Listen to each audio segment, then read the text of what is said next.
Okay, on the screen you'll see the question from the number one free response question from the 2013 AP Calculus AB exam. And we worked through, I wanted to specifically talk about part D. I think parts A, B, and C are a little bit more intuitive. So I wanted to focus on what is happening in part D. A lot of us were misinterpreting the question, and that's very easy to do, given what's happening here. So the question as it reads is, what is the maximum amount of unprocessed gravel at the plant during the hours of operation on this workday?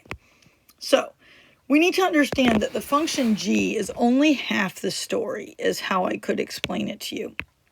So G right here, given function, is saying the rate at which unprocessed gravel is arriving at the plant. So I think of that as the incoming rate.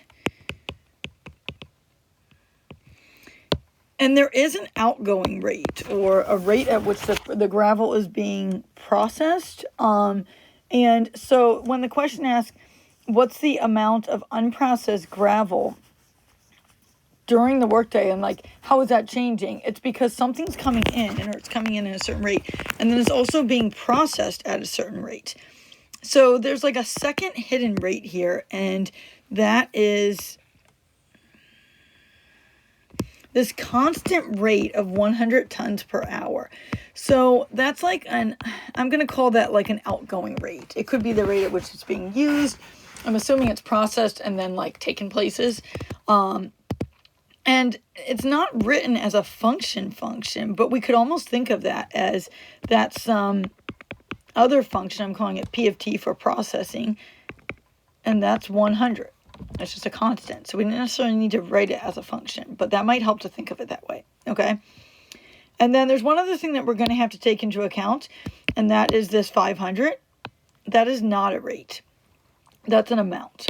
So I'm going to start this question by suggesting that we actually think about how would we express the amount. And sometimes this is a separate question of write a function. That would represent the amount at any point in time of unprocessed gravel at this plant. So how would we express the amount that's there? Well, it has to do with three things. It has to do with how much is there to start the day before anything happens. And that's going to be that given 500. So this is an amount. And then it's going to be the amount that is coming in. So we start with 500, but then there's an amount that's coming in, and we don't have a function for the amount, but we have a function for the rate. So here's where we're going to use our lovely integral and say, okay, if I integrate from 0 to time t, and that could be different things, of G, that's going to give me the amount. An integral of a rate is an amount. So using that generalization that we have talked about, and hopefully come to love, or at least find useful, integral of a rate is an amount. Now, I got to be real careful. I can't put a G of t dt, even though that's how my function is defined. So I just need to pick any other variables. You can do x, you can do s, you can do w, you can do whatever you want. The variable of integration in here is my dummy variable. And based on what we've done and experimented with, that variable disappears and t ends up replacing it. T I have to use here for time because the problem is in concept of time. And for instance, I could put a 5 there and see what's happening at time equals 5. So I need to change the other one, and that's going to look a little weird, but we'll get used to it. Okay, so now I've got 500 tons of gravel there at the beginning of the day. 0 to something, integral gives me the amount that has come in at any point in time, and then I need to consider the amount that has been processed, and that would be a minus the amount that's been processed. And there's two ways I could write this last part. I want you to think about that for a second. And I had put it as a function here, P of T equals 100. So we could certainly do this. Would be one way to do it. A second way would be to combine those integrals. So we could combine these into integral from 0 to t of g of x minus 100 dx. So that's like version 2. And version 3, I suppose, would be just to actually redo this part here. And instead of putting the integral, because it's a constant, this is a very specific scenario. We could just call that 100t. And if you think about that for a second, if the rate is constant, and that's represented by just 100, then the amount at any point in time would be 100 times t, the time that has passed. So that would be another option, but you'd have to replace the entire thing. I'm not putting that inside. Okay, so if we've gotten to that point, that's super huge, and that's going to be a skill that's going to be very helpful, and sometimes that's a point right there. Like I said, in this question, they didn't directly ask you to do that, but I think that's a really important thing to be able to understand. So, big idea. Now we got to go back to maximum. So, I'm going back a couple months ago when we started to talk about maximums and minimums. And we said, well, maximum's going to occur where a derivative is 0, and we also, so critical point, we also need to consider the endpoints if we're working on a closed interval, and we specifically have from 0 to 8. So I'm going to think of this as, okay, I got to consider 0 and 8, but I also need to consider where a prime of t is 0. So that becomes an interesting question. What would the derivative of a look like? Well, derivative of a constant is going to be 0. That's gone. Derivative of an integral. Remember that? That's like me saying this. What happens if I do derivative of that integral? Yeah, that should look familiar. So derivative of the integral is going to become g of t. That t is going in place of x. And then the derivative of 100, there's no x there, or there's no x there to be replaced by t, so it's just 100. I just get what's inside. Okay, and again, we could think of it this way if you prefer to think of that with another option for integral from 0 to t of 100, and derivative of 100t is just 100. So the 0 is not necessary, and my derivative, and that, if you just stop and think about that, some of you might have actually had that first. Derivative of a is g minus 100. That's the rate of change of the amount of gravel at the plant is dependent upon the rate at which it's coming in, that's g, minus the rate at which it's being used up, 100. So I don't necessarily need this original function, this a, to get that derivative, but I'm going to need it in a minute here. Okay, to find the actual maximum amount, because they say, what is the maximum amount? I'm going to need to consider all those things. So if you started with this, that's okay. Hold the thought on the others, because it's coming back. So essentially, if I'm going to set that equal to 0, then I'm going to really be looking for, when is my g function equal to 100? And if we did what we were supposed to do when we we're given a function to work with, and put that into our y equals, we could graph that. This is already in y1. This is, you could put in y2. Quickly find an intersection point, and we should be getting t equals 4.923480. And my suggestion would be to store that. So if you get that on your graph screen as an intersection point, go to your home screen, second quit, and just type this, x store,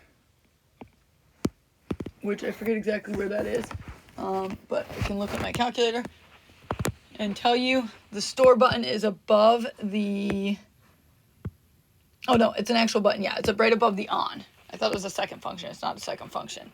It'll show up like this on your screen, and then pick a variable. So I like to put it in A, but whatever you want to do, you're going to have to do the alpha button first. And then you could select the A, look for the little on the right-hand side above the buttons. And then when you hit enter, it should show you on the screen. It should show you this number. It should just pop up on the screen here. And that means you just stored it as a value, and you can use that in your integral that you're about to use. Okay, what it does is it allows you not have to write out all those decimals or type all those in your calculator when you're doing it, and it will preserve actually even more accuracy than what it's showing you on the screen when it's giving you a random number of decimals. Okay, so what I did is I found there's one critical point, and that is a potential maximum, but it's also a potential minimum. So I don't know which one it is. I could do my number line analysis at this point and say, okay, is it a max or min? But I honestly think, because we need to find a y value anyways, because the question's asking what is the maximum amount, the question is asking for a y value in terms of the amount function. So number line's really not going to help me other than to tell me, do I need to consider the endpoints? Okay, also for the justification point, it's much easier to, rather than try to justify that you have a maximum by saying the derivative is changing from positive to negative, this table is going to become your best friend. Because the table actually counts for justification points without words, because they don't make you actually explain that something is bigger or smaller than something else. So I'm going to put my two endpoints on here, 0 and 8, and then I'm going to put my critical point that I got, which was A.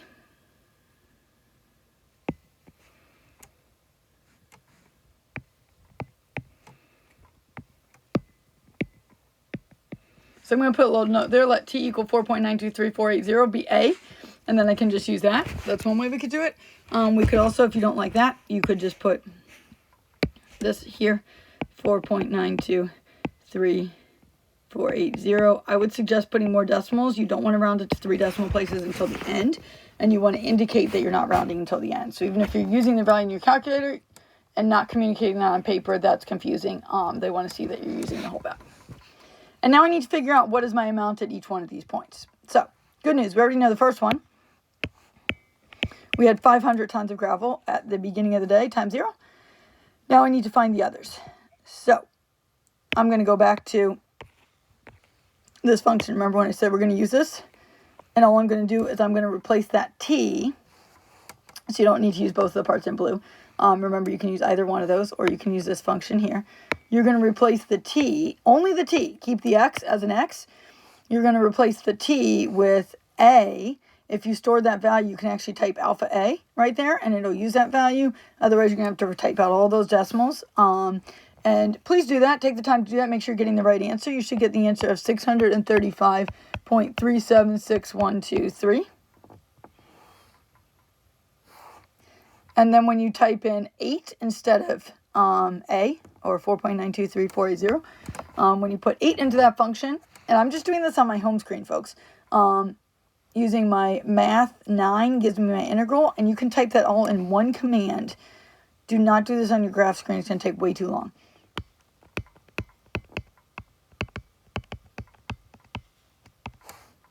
That's what I'm getting for the other value. So the question is, where's the maximum? Or what is the maximum? The largest value, I'm comparing the 3 y values I have there, the 3 possible amounts. And I'm just going to write a quick sentence that says the maximum amount of unprocessed gravel